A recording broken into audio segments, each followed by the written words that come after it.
شنونده های عزیز، حالا گفتاری پنجم رو از سلسله خوانش بدیعی از روی رمان ساتیم اولوغزاده واسه در قرائت محمد جان شودیف شنوید. میری بلجوان خواهر میری قراتیگین را به زنی گرفته به مهر دختر نارنج را به یزنه خود داده است. این خبر را به نارنجیان عملدار قراتیگینی که برای چیدن خراج آمده بود رساند. او با 10 نفر نوکر و ملازمان خود در مهمانخانه ارباب دیه جای گرفته خلق را به حضورش طلبید. 130 نفر دیهقان و چوپان در حولی بیرونی ارباب حاضر گردیدند. میرزای قراتیگینی آنها را روی خط کرد. عملدار مقدار خراج هر کدامشان را اعلام نمود. نارنجیان شور و غوغا برداشتند، زیرا خراج سال را کیها به میر پیشتره خود داده ادا کرده بودند، ولی اندازچیان قراتیگینی داد آنها را نمی شنید. او برای سیاست و عبرت به نوکران مسلح خود فرمود 2 نفر پابرهنه فریادکش و آشوبگر را گرفته خوب زدند. عملداری کلته شکم کلان 2 پای خود را به لب صوف محکم زیر کرده ایستاده می گفت: دانید که من از اینجا بی 20 من غله، 30 سر گوسفند و بوس و 50 گز کرباس نمی روم. اما نارنجیان تن نمی دادند، ماجرا می کردند. بناگاه در کوچه توپلنگی برخاست. همه گوش به قمار شدند. از بالای دیوار سری جوانی سبزینه نوخطی که سواری اسب بود نمایان گشت. نارنجیان واسه پسری شکر را شناختند. جوان سراسیمه و آشفته حال فریاد زد: رجب میرگن می آید. به شنیدن این نام جماعت یک باره بی‌ضابطه گردید. گویا حولی ارباب خانه مرچگان بود و واسه آب به آن ریخت. نشستگان خیستند و خیستگان خود را به دروازه زدند. رنگ عملداری قراتیگینی کنده چشمان تنگش وسیع شدند. میرزای قاق را لرزه گرفته ریشی بزانش به جنبش آمد. نوکران به طرفی سباتی درازی که در این طرفی حولی بود و در آنجا اسبان آنها ایستاده بودند سراسیمه دویدند. اگر واسی خبر میداد که دیه را سیل عظیمی پخش کرد یا آتشی در آن افتاد، آشوب و هیجان مردم از این زیادتر نمیشد. از جانبی سنگاب خشک تپر تپری اسب تازی به گوش می رسید. برای اسبها را زین کردن فرصت نبود. عملدار و آدمان او اسبهای بیزون و ابزار را سوار شده رو به گریز نهادند. وقتی گریزا گریز سله عملدار به طاق دروازه درمانده از سرش پرید، وی سربرهنه فرار کرد. زین و ابزالها در بون دیوار، تربه ها پهن و پریشان در زمینی سابات و سری آخورها ماندند. جوها ریخته به سرگین و پارو آمیختند. یگانه کسی که در دهنی کوچه بی‌پروا ایستاده آن همه تکاپو و گریز گریز را تماشا میکرد و ذوق کنان میخندید واسی بود. اندازچینها از دیه بدر رفته بودند که از جانب دیگر 4 سوار، همان سوارانی که صدای سم اسبهاشان مردم را به اضطراب و قراتیگینی ها را به ترس و هراس انداخته بود، به دیه داخل شدند. اینها جوره های واسی، پادبان و چوپان های دیه بودند. در وقتی کشمکشی عملدار با اهالی در صحن حولی ارباب، این جوانان در دره پاده و رمه خود را میچرانیدند. واسی در آن دم نامعلومکک برآمده به پیش آنها رفته بود و با تعلیم او جوره هایش باوری نموده به بالای دیه تاخته بودند. واسی از جوره هایش پیشتر به دیه آمده آنها را سواران رجب میرگن گفته اندازچین ها را ترسانیده بود. رجب میرگن آن وقتها در کوهستان کولاب و درواز و قراتیگین دهشتی بایان و عملداران گردیده بود. او اصلا یک نفر شکارچی کمبغلی بوده، بارها در وقت اندازچینی میری بلجوان در دیهه خودش یک اندازچین بی‌مروت را کشته گریزه شده سربکوه و دره‌های نهان گرفته بود. در آنجاها او مانند خودش گریزه و یاغی ها را گرد آورده دسته ساخته دزدی و راهزنی را پیشه خود کرده بود. نارنجیان در اولی کار حیله واسه و رفیقان او را پسندیدند، قایل شدند، ذوق کردند، اما بعد به خواطر افتادند. عملدار قراتیگینی به گریختن کو گریخت، اما راهی بازگشتی او بسته نیست، او باز می آید. بیاید و از فریب آگاه شود، البته بلای بسر نارنجیان نیاورده نمی ماند. خیشان واسه البته از همه زیادتر خواطر می کشیدند.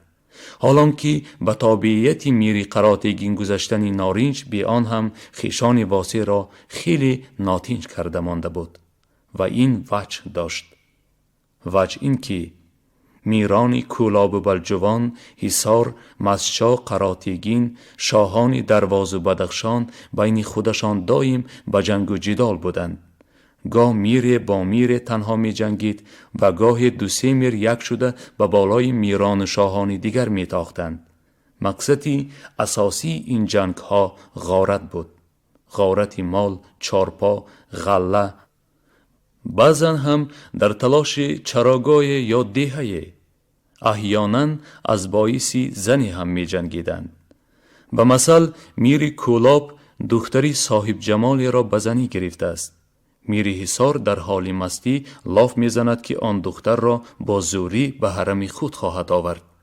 بس سلام، بهانه جنگ مهیاست. جفای این جنگ و جدال ها را فقرای بیچاره می کشید. از گردش فلک دهقان خاک پاش نارنجی شکر، پدری واسه هم بار شریکی کشمکش میران شده ماند.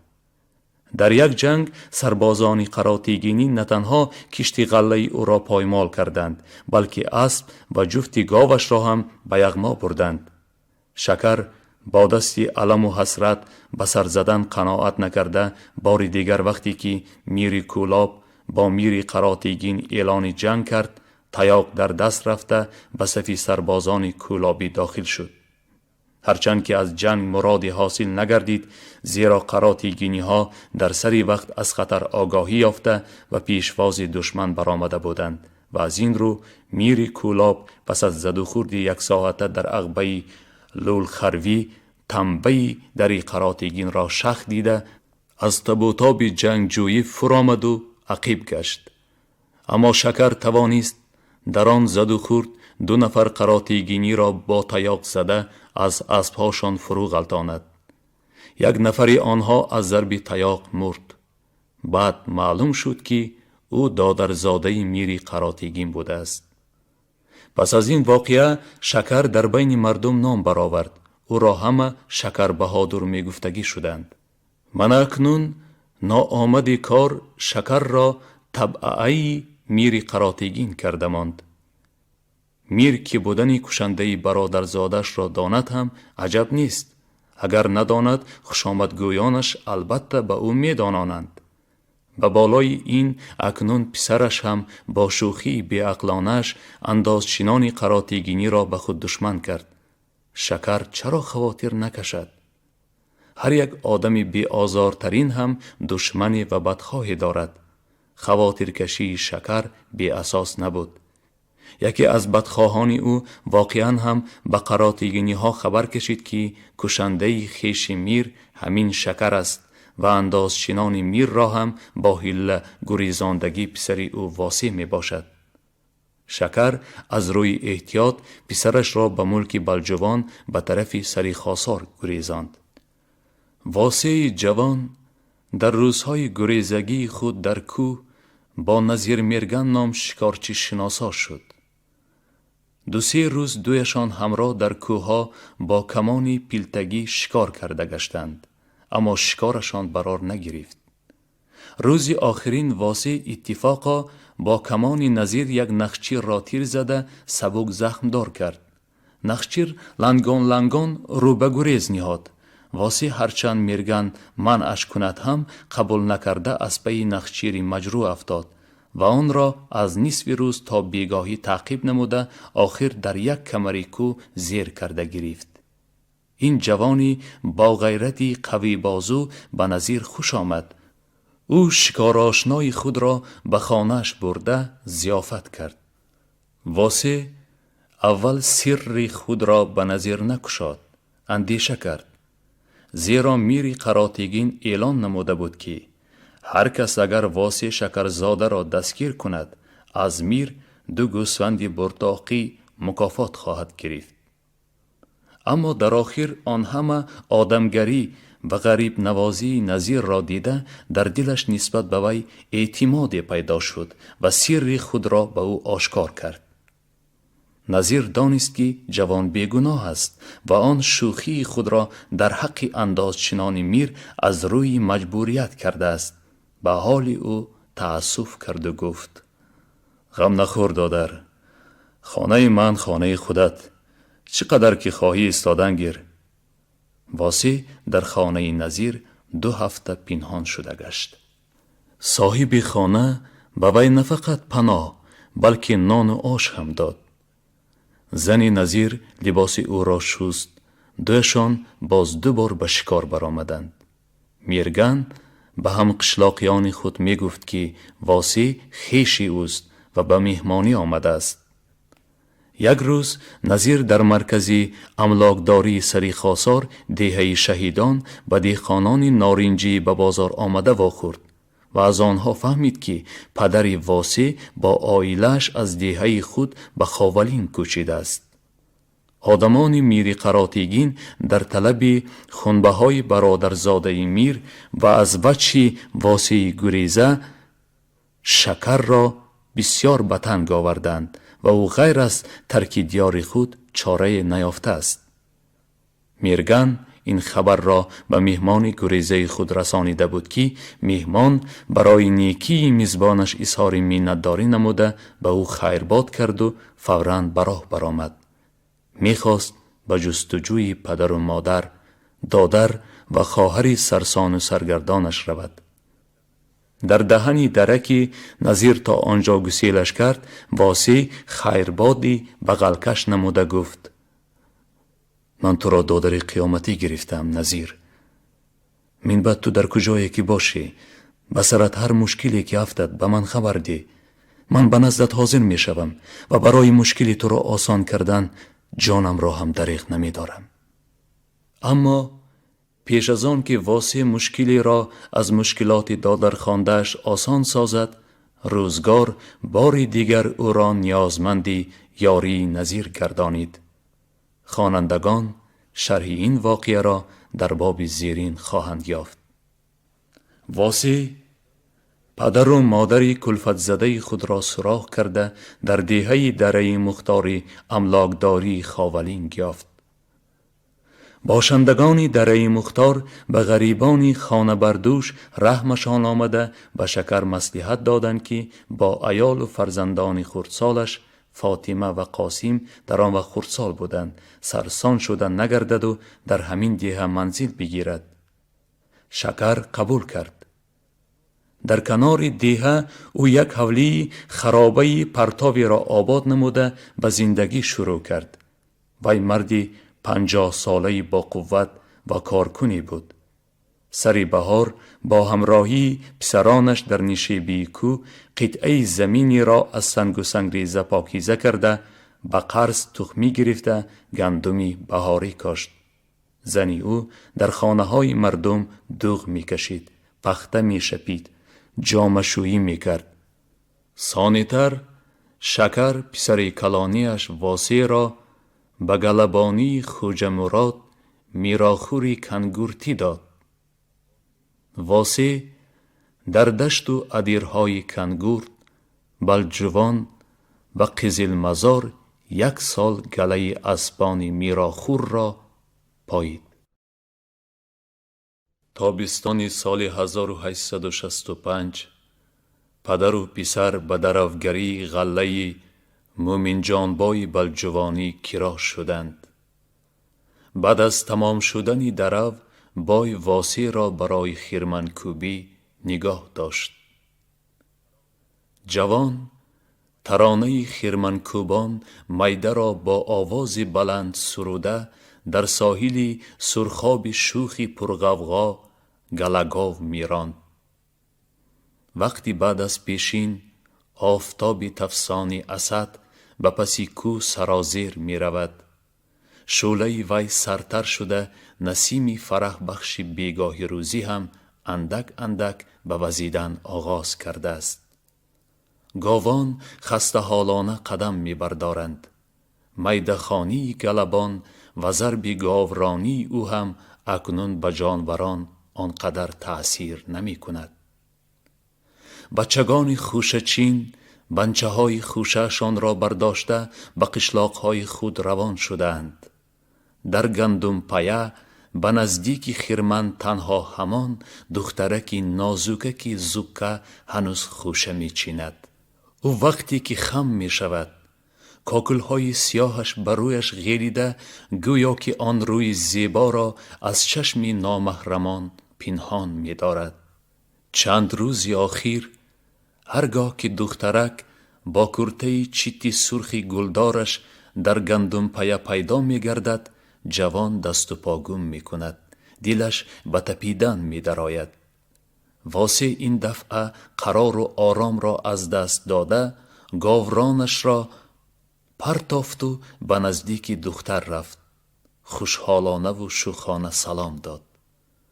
دختر نگاهی کرد و در جواب سلام او از کارت نمان بچه گفت و خوشه چیدن گرفت. تو دختری کی میشی؟ باز با آوازی هرچی نرمتر پرسید واسه. دختری آته و آچم. نامت چیست؟ به نامم چیکار داری؟ خوشه میچینی؟ دختر به این پرسش جواب نداد. عجب سوال احمقانه دادم. ملزم شده به دل گذراند واسه. اما از بس که او به هر نوعی که باشد دخترک را به گپ درآوردنی بود باز پرسید. گپ زدن نمیخواهی؟ بیا به گاوانت گپ بزن. دخترک سپاه با این جواب تند خود قصد اولین جوان را پوچ کرده باشد هم دلش را سرد کرده نتوانست. فقط این که دختر به تردد رفتن افتاد و رشته گفتگوزاری دویشان چار و ناچار بریده شد. عادتاً دختر دسته های خوشه چیدهش را در نزدیک خرمن به زیر صده می گذاشت و چاشتگاه آن را با نوده توت یا بید بسته به سرش گرفته سوی دیه روان می گردید.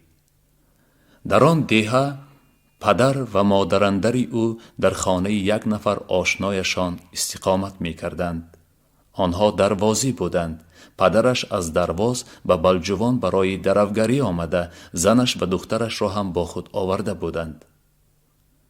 واسه خود همان بیگاه چون از خرمنکوبی فارغ گشت همچنین به خوشه چینی در آمد.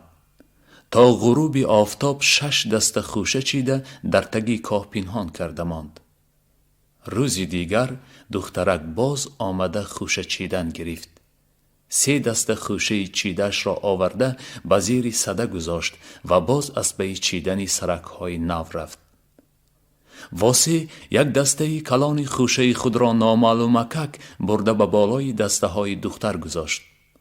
دختر آمده دید که 3 دسته او 4 تا شده است. حیران شد. با نیم تبسمی نکته فهمانه به سوی جوان نگاهی کرد.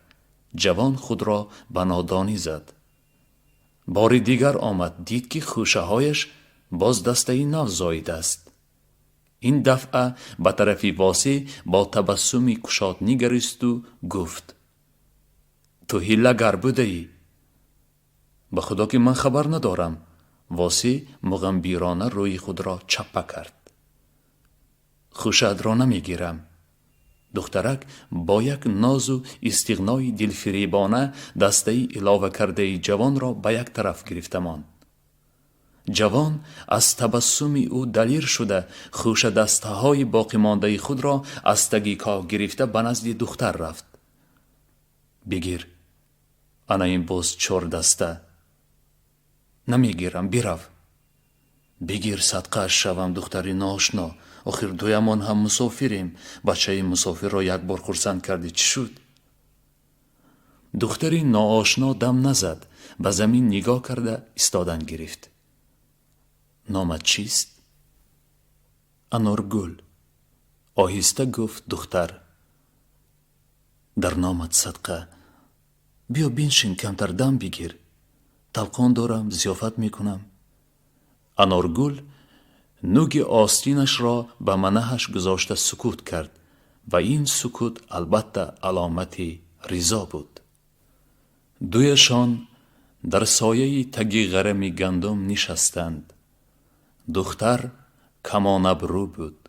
چهره او برنگ نان گندم بهاری نوکک از تنور کنده، سفید تابی گلگون و از عرق تر. شرم و حیای دلاویز دخترانه به آن چهره صافی دلکش سایه انداز. چشمان شهلایش انگشتوار سیاه و درخشنده و پرنور بودند. چیت کرته سرخی کهنه گلدارش با خم و قطعهای خود اندام لطیف و متناسب و میان باریک او را عیان می ساخت. کتف کرته اندک چاکش کندگی بود. از آنجا یک پاره بدنی سفیدی سیمینی او جلوه می کرد که از دیدن آن طاقتی واسه طاق می گردید. حتی پاهای غبار نشسته دختر هم در درون کفش کهنه دریده و یماقین به نظری واسه نهایت زیبا و لطیف می نمودند. جوان ناعیان می لرزید و بریده نفس می گرفت و از سر و رویش عرق می شارید، مثل این که در دم آتش نشسته باشد. با این همه دلش از شادی و سرور و حسی خوشبختی سرشار بود. او میانبند کرباسینش را به بالای درزی گندم پهن کرده بر روی آن از لنگه چپتگی خود طلقانی توت و یک تا نانیقاق برآورده ماند. نان را پاره کرد. بگیر، شر نکن، نصیبت بود است. تعارف جوان آنقدر ساده و صمیمانه بود که دخترک به زودی شرمش رفت شده به خوردن ضیافت غریبانه او شروع کرد. من خاولینگی هستم، از دره مختارم، نامم واسه. جوان لازم دانست خود را شناساند و پرسید تو دختری کی میشی؟ دختری نعیم شاه. شاه دختر بوده ای؟ شوخی کرد واسه.